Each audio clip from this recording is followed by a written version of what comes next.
नमस्कार, मैं सिरांधा आप सभी दर्शकों का अन्नदाता कार्यक्रम में स्वागत करती हूं। किसान हमारे देश के अन्नदाता हैं और वे ही हमारे देश के भाग्य विधाता हैं।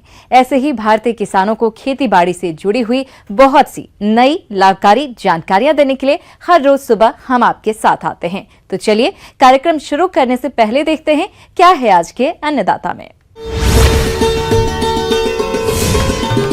डेयरी व्यवसाय को अपनाकर एक पशुपालक कमा रहे हैं अच्छी आय। पॉली हाउस में चेरी टमाटर की खेती है फायदे का सौदा।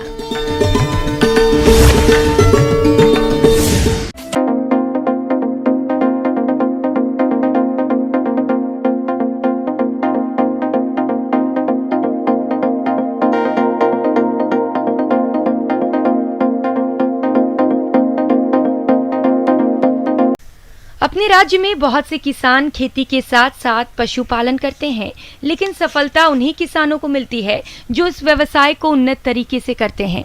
आज हम आपको गांव बलेखंड जिला जयपुर के प्रगतिशील पशुपालक बीएल यादव से मिलवाने जा रहे हैं, जो वैज्ञानिक तरीके से डेयरी व्यवसाय करके अपनी कड़ी मेहनत के बलबूते अच्छी खासी आय कमा रहे हैं। तो इनकी सफलता का राज क्या है, आइए जानते हैं खुद उन्हीं से।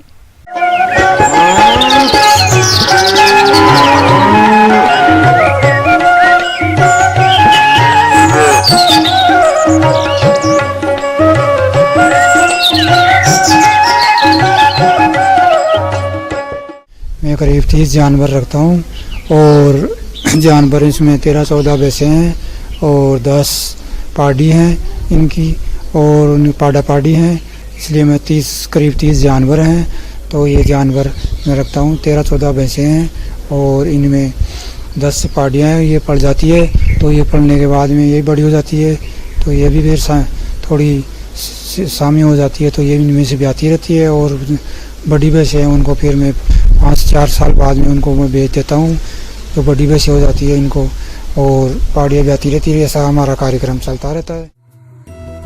आज के दौर में दूध का व्यापार एक आकर्षक व्यवसाय हो गया है, जो कि लाखों लोगों को स्वरोजगार दे रहा है। ये एक फलता फूलता कारोबार है जिसको समय और कड़ी मेहनत के साथ काफी आगे बढ़ाया जा सकता है। इसमें कोई भी शंका नहीं कि अगर न्यू टेक्नोलॉजी के साथ डेयरी बिजनेस को किया जाए तो आप हर महीने अच्छी आय कमा सकते हैं, और ऐसा ही कर दिखाया है इन किसान ने। तो ये जानवर मैं रखता हूँ, 13-14 भैंसें हैं और इनमें जानवरों में हमें फायदा रहता है, क्योंकि इनमें दिन सुबह और शाम का दूध करीब 7 लीटर हमारे हो जाता है, दोनों टाइम का दूध। तो हमें बचत भी सही रहती है। तो लगभग हमारा 60 किलो दिन का सुबह और शाम का पड़ता है।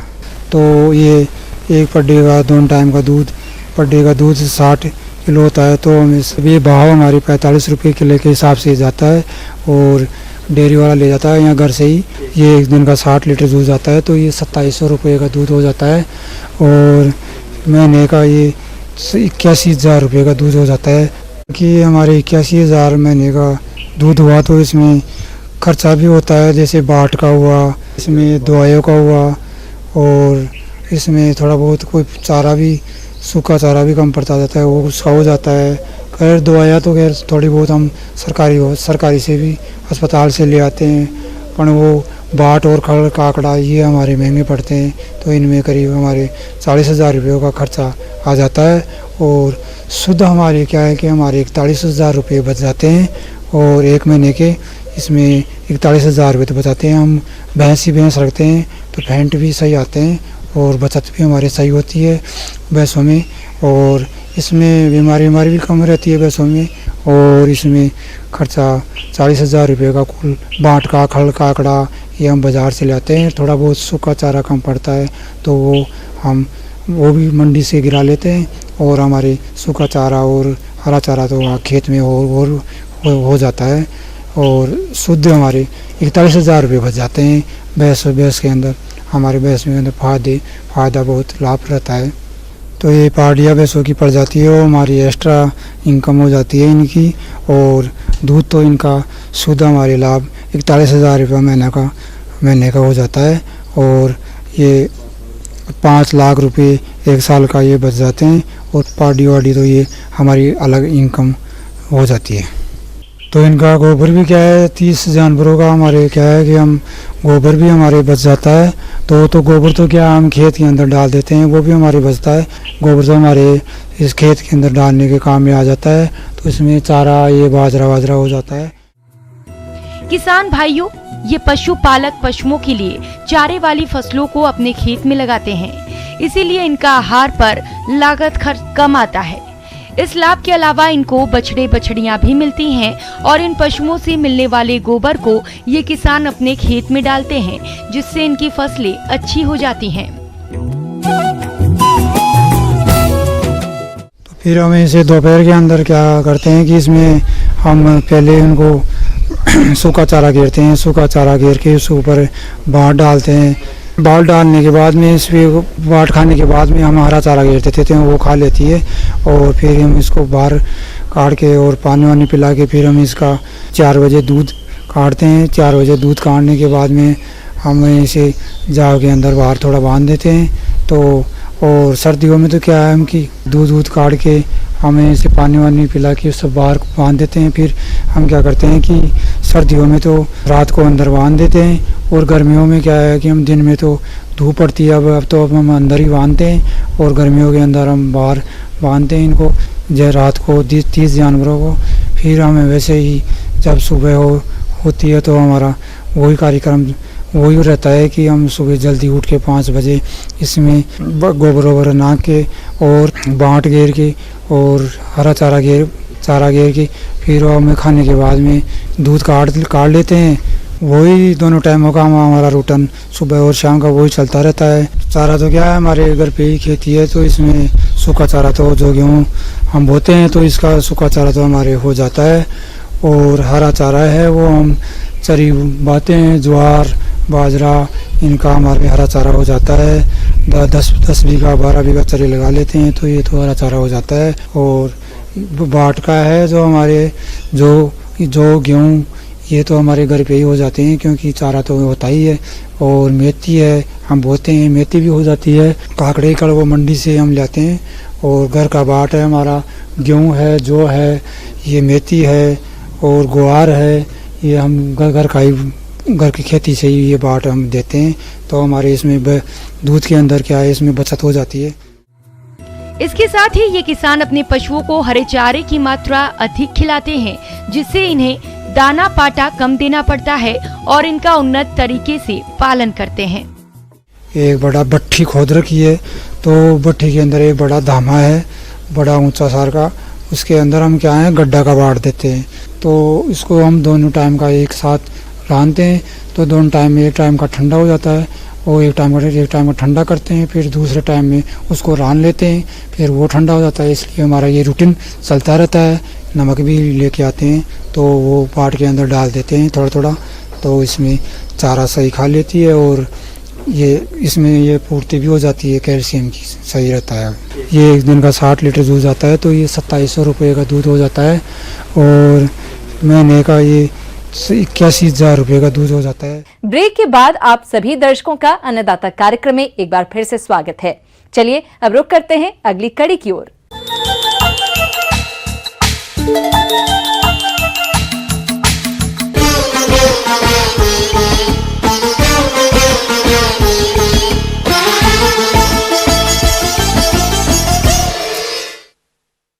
किसान भाइयों, टमाटर की हमेशा बाजार में मांग बनी रहती है और इसीलिए प्रदेश के किसान भाई पॉली हाउस में चेरी टमाटर की खेती करने लगे हैं और इससे अच्छा लाभ कमा रहे हैं।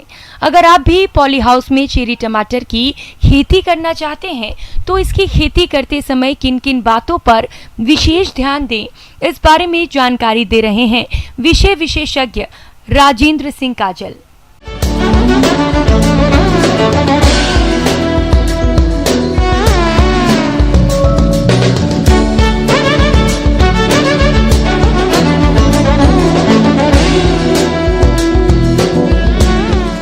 हमारे यहाँ जो टमाटर की जो खेती कर रहे हैं प्रोटेक्टेड कल्टीवेशन में, तो 2 तरह की है। इसमें एक रेगुलर टमाटर है जो मार्केट में आम चलता है, घर तक पहुंचता है। दूसरा है चेरी टमाटो जो छोटे साइज़ का है। तो इसमें हमने 2 वैरायटी, एक वैरायटी तो हमारी पहले से टेस्टेड है जो रेड ब्यूटी के नाम से है। दूसरी वैरायटी है येलो में, पीले में, तो वो सीजा F1 हाइब्रिड है। इसमें जैसे ही आप ये प्लांटेशन हम करते हैं, ये अगस्त और सितंबर के महीने में ज़्यादातर हम प्लांटेशन स्ट्रक्चर के अंदर करते हैं। अगर जो नेट है आपके पास तो थोड़ा पहले कर देंगे, 15 दिन पहले कर देंगे, और जो पॉली हाउसेज हैं या वॉक इन टनल्स हैं उनमें 15 दिन देरी से करते हैं। तो ज़्यादातर प्लांटेशन हमारी अगस्त से सितंबर में हम करते हैं, और एक बेड के ऊपर हम 2 लाइनें लगाते हैं, जिसमें लाइन से लाइन की दूरी 30 सेंटीमीटर और पौधे से पौधे की दूरी 40 सेंटीमीटर। और जो बेड की दूरी हम रखते हैं, एक बेड से दूसरे बेड की दूरी 2 मीटर रखते हैं। इस दूरी पे 1 एकड़ का अगर जो आपके पास स्ट्रक्चर है तो उसमें 10 से 12,000 पौधे आ जाएंगे। सिंचाई डिपेंड करती है कि मिट्टी कैसी है, टेम्परेचर कैसा है। सर्दी के मौसम में कम सिंचाई की ज़रूरत है, जैसे सप्ताह में 2 बार कर दिया या सप्ताह में 1 बार से भी काम चल सकता है। अगर जो गर्मी ज़्यादा है, टेम्परेचर ज़्यादा है, तो उसमें वैसे तो हम बोलते हैं कि भाई सप्ताह में 2 दिन, तो सप्ताह में 2 दिन उसमें हम साथ ही साथ फर्टिगेशन भी करते हैं। अगर जो रेतीली मिट्टी है उसमें पानी रुकता नहीं है, वाटर होल्डिंग कैपेसिटी कम रहती है, तो उसमें आप डेली इरिगेशन करोगे। अब बात आती है पोषक तत्व प्रबंधन की। तो चेरी टमाटर की फसल की शुरुआती अवस्था में 2 किलो 19-19-19 3 दिन के अंतराल पर प्रति एकड़ की दर से ड्रिप द्वारा दिया जाता है। उसके बाद 2 किलो 0-52-34 3 दिन के अंतराल पर दिया जाता है तथा फलन अवस्था पर 2 किलो 0-0-50 3 दिन के अंतराल पर दिया जाता है। और फल की अच्छी क्वालिटी बनाए रखने के लिए जब फूल फल में परिवर्तित हो जाते हैं तब इसके आसपास के सारे पुराने पत्तों को निकाल देते हैं। ये इसलिए करते हैं क्योंकि पॉली हाउस के अंदर हवा का आवागमन कम होता है, और जब हम ये प्रक्रिया कर देते हैं तो वो हवा हमारे फलों को मिलने लगती है, जिससे फलों की गुणवत्ता में सुधार आता है। तो जैसे ही हम प्लांटेशन करते हैं तो उसके लिए हम डैम्पिंग ऑफ के लिए, जो कि एक फंगल डिजीज है, वो नर्सरी में भी आ जाती है, और पौधा रोपण के बाद भी खेत के अंदर भी वो मिट्टी से भी आती है, पानी से भी आती है। तो उसके लिए हम कैप्टान की ड्रेंचिंग 1 ग्राम 1 लीटर पानी में डाल के और पौधे में इतना सॉल्यूशन डालते हैं ताकि वो उसकी जड़ों तक पहुंच जाए। तो ये ट्रीटमेंट बहुत ज़रूरी है इसको रोकने के लिए। उसके बाद कुछ इंसेक्ट्स हैं, जैसे सकिंग पेस्ट है, वाइट फ्लाई है, थ्रिप्स है, एफिड जैसिड है, तो इस तरह के इंसेक्ट भी आते हैं इसमें। उसके लिए जैसे अमीडा है, अमीडा क्लोप्रिड या एसिटामिप्रिड है, उनका हम स्प्रे कर सकते हैं।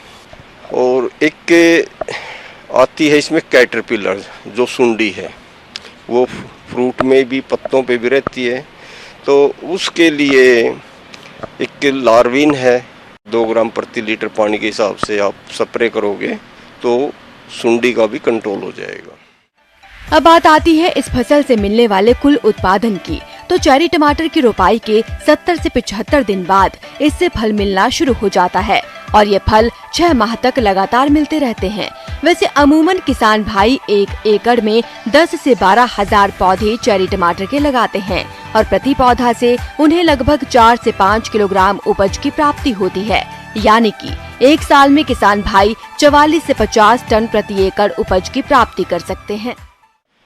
किसान भाइयों को मैं यही सलाह दूंगा कि भाई टमाटर की जो चेरी किस्म है भाई इसको उगा के और ज़्यादा से ज़्यादा मुनाफा ले सकते हैं। ब्रेक के बाद एक बार फिर से आप सभी दर्शकों का अन्नदाता कार्यक्रम में स्वागत है। बढ़ते हैं अगली प्रस्तुति की ओर।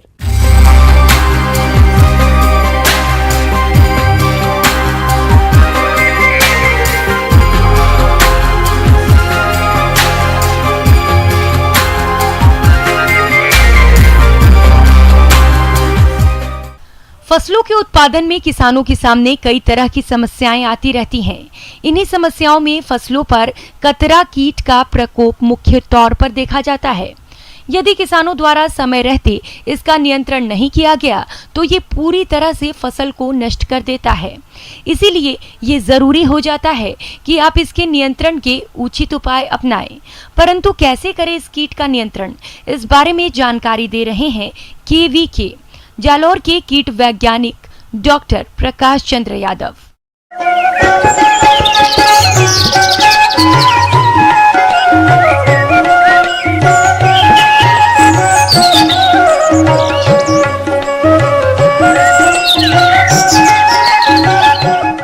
यह कीट बहुभक्षी कीट है जो लगभग सभी फसलों का आता है। उसके अलावा ये खरीफ में सबसे ज़्यादा चौला, मूंग, गंवार और अगर ये नहीं मिले तो दूसरी फसलों को भी खा लेता है। इसका खाने का तरीका है, ये एक साथ ग्रुप में चलते हैं और आर्मी की तरह चलते हैं, बैंड में चलते हैं जैसे आर्मी चल रही हो और पीछे ऐसे लगता है जैसे खेत को कोई जानवर चर गया हो। तो ये खतरनाक कीट है।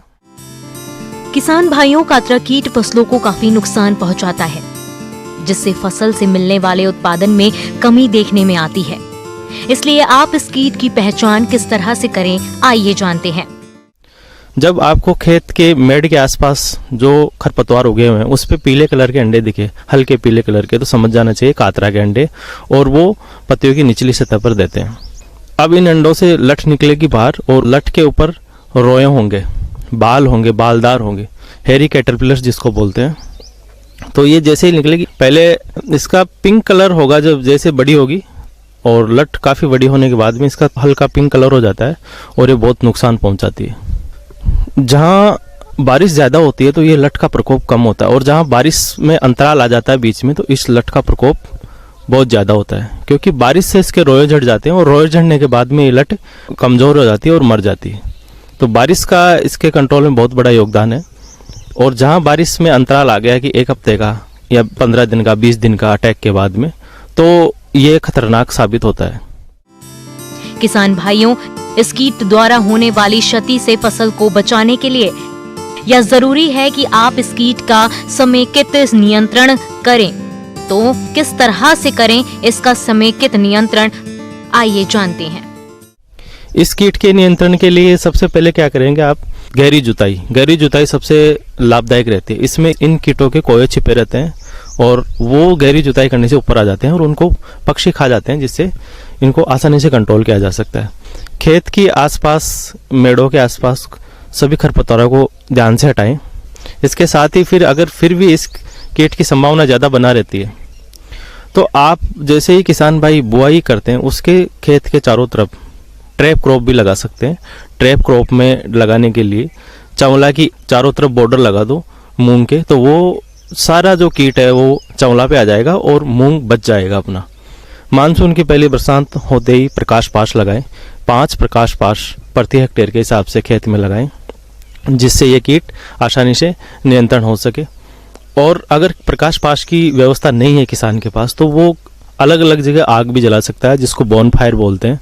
उस बॉनफायर से आराम से वो उस आग के पास आ जाएंगे और उनको इकट्ठा करके नष्ट किया जा सकता है। इसके अलावा फेरोमोन ट्रैप, इन कीटों का फेरोमोन जो ज़्यादातर मादाएं छोड़ती हैं और जो नर इकट्ठे हो जाते हैं और उन नर को इकट्ठा करके अपन नष्ट कर सकते हैं।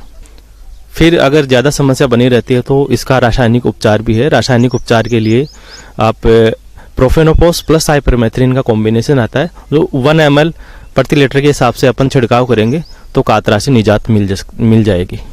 थैंक यू, धन्यवाद।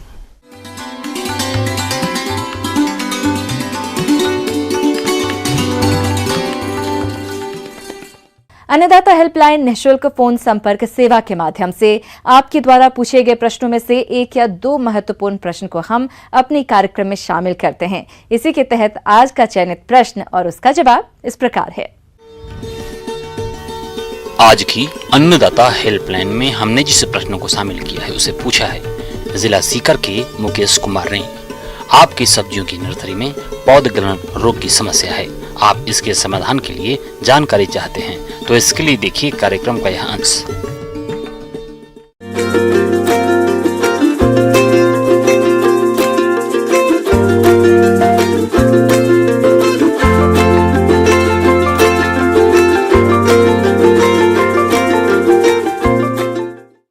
जो किसान भाई सब्जी की खेती करना चाहते हैं तो उसमें मुख्य रूप से संकर सब्जियों की खेती अभी बहुत आयत मात्रा में हो रही है और उसका बीज चूँकि काफ़ी महंगा मिलता है, अगर ठीक ढंग से उसका नर्सरी प्रबंधन न किया जाए तो किसानों को काफ़ी क्षति होती है।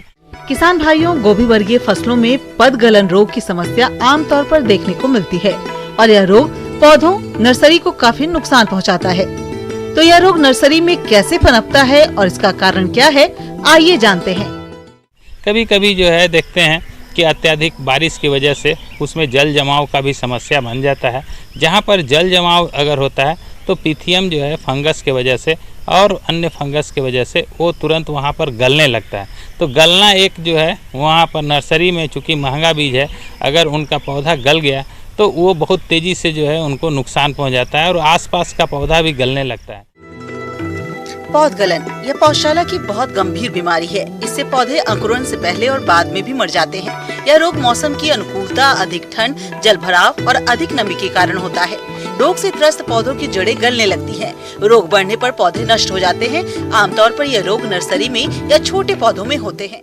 तो जमीन से 6 इंच ऊपर 1 मीटर चौड़ा नर्सरी का बेड बनाते हैं और उसमें जो है हम लोग 3 इंची की दूरी पे एक एक बीज गिराते हैं। तो वैसे जहाँ पर भी नर्सरी है वहाँ पर कोशिश करें कि अगला जो फसल है वो आप जो है वहाँ पर नर्सरी का जो मिट्टी है उसको उपचार करके ही वहाँ पर व्यवहार करें।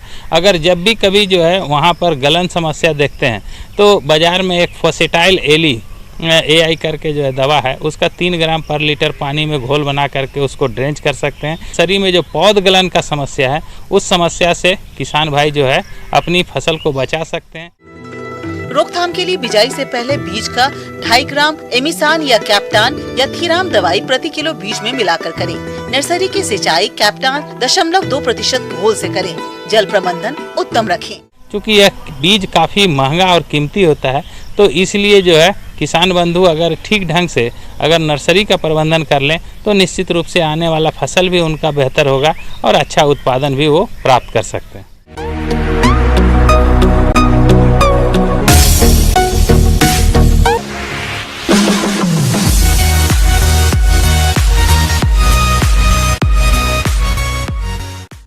आइए अब एक नजर डालते हैं राज्य की कुछ चुनी हुई मंडियों की प्रमुख फसलों के बाजार भाव पर।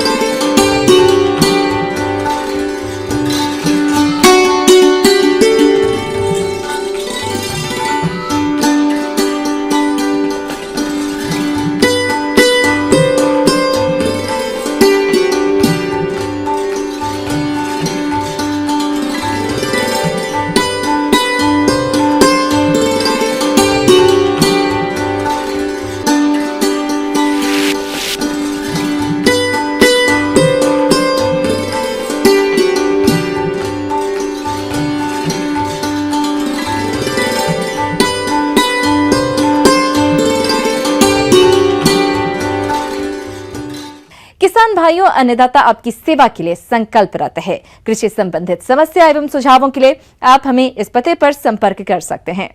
प्रोड्यूसर अन्नदाता, news 18 Rajasthan, Ramoji film city, Hyderabad 501512। साथ ही आप हमें ईमेल भी कर सकते हैं। हमारा ईमेल है p18annadatarajasthan@nw18.com। इसके अतिरिक्त आप हमें निःशुल्क हेल्पलाइन नंबर 180041921555 पर सोमवार से शनिवार सुबह 10 बजे से शाम 4 बजे के बीच संपर्क कर सकते हैं। किसान भाइयों, अब समय हो रहा है आपसे विदा लेने का, तो हमारी पूरी अन्नदाता टीम को दीजिए इजाजत। कल फिर आपसे मुलाकात होगी कृषि संबंधित कुछ और महत्वपूर्ण जानकारियों के साथ। नमस्कार।